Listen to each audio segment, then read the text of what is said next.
আজকে অটোতে আসতে আসতে হঠাৎ করে পাশ দিয়ে একটা গমের গাছ বোঝাই একটা ভ্যান যাচ্ছিল। হঠাৎ করে সেই গমগুলো আমার অটোর গাড়িতে ধাক্কা লেগে কিছু গমের শীষ সেগুলো ছুটে আমার ওপরে এসে পড়ে।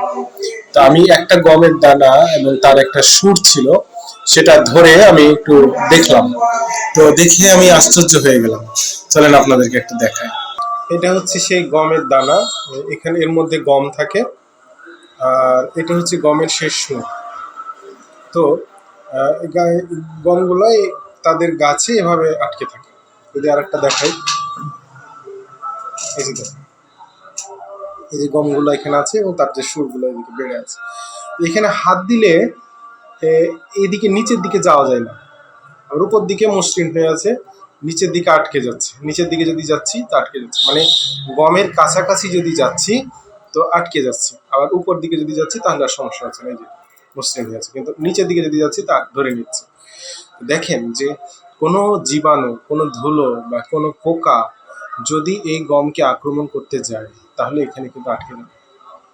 খেয়াল করেছেন নিয়ামকটা, যে এইখান থেকে যদি কোনো পোকা যায় গমকে আক্রমণ করার জন্য বা গমের কাছে যদি যেতে চায় তাহলে আটকে যাবে, অথচ এদিকে গেলে কিন্তু সেটা হচ্ছে না।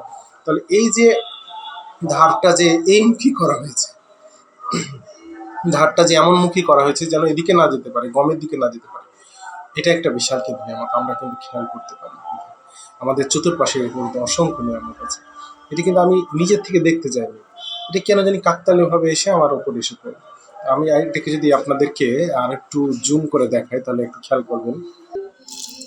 এখন দেখেন, এই যে একটি গমের দানা, দেখেন গমের গাছ, এবং আমি একটা সুরকে জুম করে দেখাচ্ছি।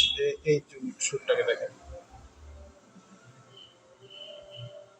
এই যে এইটাই দেখেন, দেখতে পেয়েছেন ধারগুলো?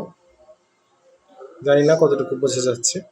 তো আপনারা যদি আপনাদের আশেপাশে কোনো গমের গাছ থাকে তাহলে এভাবে একটা গমের শীষ নিয়ে খেয়াল করে দেখবেন